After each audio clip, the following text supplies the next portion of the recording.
Hello and welcome to my channel.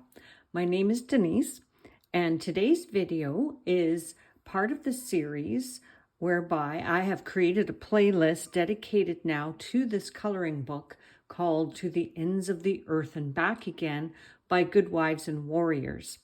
And so I have completed for this, it's near the end of November of 2023. And my goal is always to complete a panel at least every month for this coloring book because it is 17 feet long. So it's going to take a little while to complete this coloring book. So today I'm showing you the pages 8 and 9 of this coloring book. And I used a lot of felt tip markers and Prismacolor color pencils. I also used some Signal Gold pen for some highlights. And I'm just going to rotate the page so that you can hopefully see places where I used quite a bit of glitter pen, which would be the Jelly Roll Stardust glitter pens. And any glitter pens I can get my hands on. So I'm just going to put this down, and this scene, because it's to the ends of the earth and back again, each panel of this coloring book sort of dedicates itself to certain places in the world. So this page to me looks like, you know, the land of Mu or Easter Island or someplace tropical. So we see a lot of waterworks here. Almost every page has something with oceans, rivers, lakes, what have you. And I'm just going to bring it up close so you can see there's a lot of detail that when if I zoom out, you kind of miss a little bit of it. Even when I bring it up close, I'm not sure that you can really see all of the details. I hope that you can. Like for example, right here is the bat cave. And there is a couple of bats. I'm just going to hold it still so you can kind of see. And I'm just going to keep moving around. There's creatures that I don't know what they are. These purple ones, look like lizards, iguanas, something of that nature. I decided to do the sun in a red, and that is where I put the Signal Gold pen to accent that. Over here, we've got part of what I think is a big snake and intertwined with a salamander or another iguana. Let me just put this down again. And maybe what I'll do now that we're over here, it's so long, I can't get the whole image in here. Let me just move this here. And I'm going to zoom in this way, and maybe that'll be helpful. And I like to grab like a little something to point with. So the salamander or iguana right here intertwined with the snake. On the back of this iguana, I'm going to just call it an iguana, there's actually an upside down landscape. So do you see here the palm trees are upside down and some hills or the idea of mountains. So I'm not going to turn the book upside down, but it's crazy. Yeah. Let me move this. So up here in the sky, now you can see the end of this other snake-like creature. And then there's some cockatoos. I probably didn't color them, accurately like the way they might be in real life, but I wanted them to be as colorful as possible to stand out against the sky, which in this coloring book, the sky is already colored blue.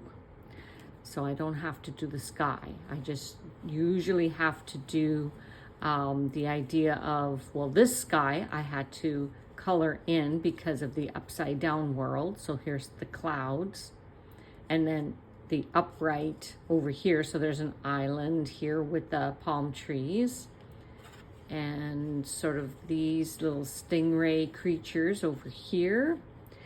And this is what reminds me of Easter Island or Land of Mu, wherever that is in the world.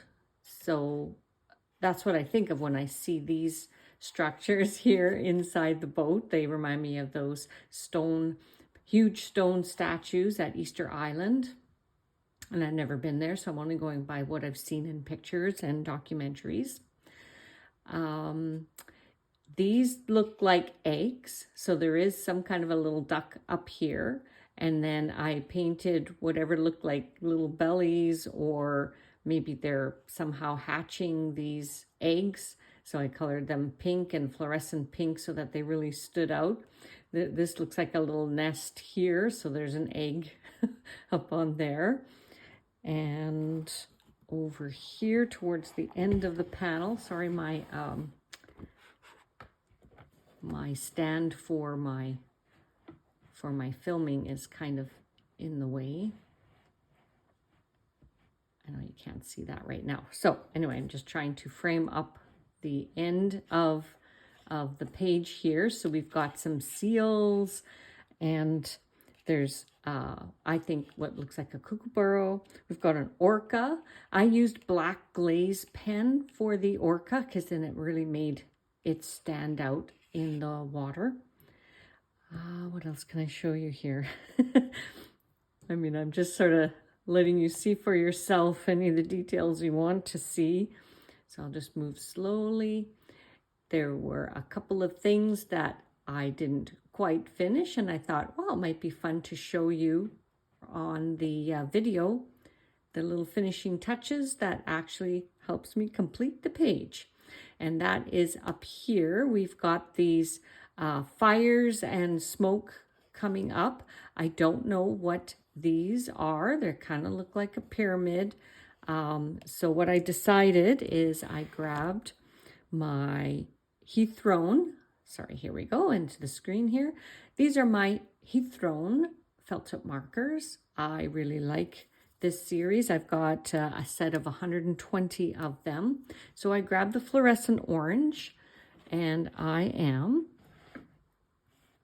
going to just, the black part was already there. So I'm just going to fill in a nice bright fluorescent orange wherever I see these little pyramid structures, and give them a nice little pop of fluorescent orange. Okay, do I have it all? I think I have it all. There. Now you've seen me complete page 8 and 9 of this insane coloring book. And let me show you the cover in case you're not familiar with this particular coloring book, if you're interested in it for yourself. This is not a new coloring book. It's been around for a while. So, okay, I've got it on the front cover because you have to flip it over. Oh, sorry, let me zoom back out. Oops, that's too far. There. Okay, so it folds like that and like that. So, To the Ends of the Earth and Back Again by Goodwives and Warriors. And right down here on the sticker, it is the longest coloring book in the world. And it does extend 17 feet long. In another video, I extended it about half of its length because I was showing a video and the pages I had completed in that video. So if you're interested in seeing some of the others, please go ahead and look at the playlist. Otherwise, moving forward, I'm going to complete pages 10 and 11. Okay, so this was the page I just completed. And so when I flip over to the next panel, this is what the next panel looks like. And to me, it's very much like what we see of the lands in the Andes with Machu Picchu. And then you can see this sort of creature that forms the mountains in the background. That looks really cool. And then we sort of move into what I think looks like the Mayan. And I have been to Mexico and the Maya areas, and that is the imagery that you see there, you know, with their type of pyramids, just like in Chichen Itza. So that is what the next page looks like. So hopefully I will complete these 2 panels for the end of December. That's always my goal. So we'll see how it goes. But I just want to show you a little preview of what's to come. Otherwise, here's a shot again of what I just completed. I can't even get the whole thing in the camera. All right, that's it for today. Thank you so much, and we'll see you in the next one. Bye.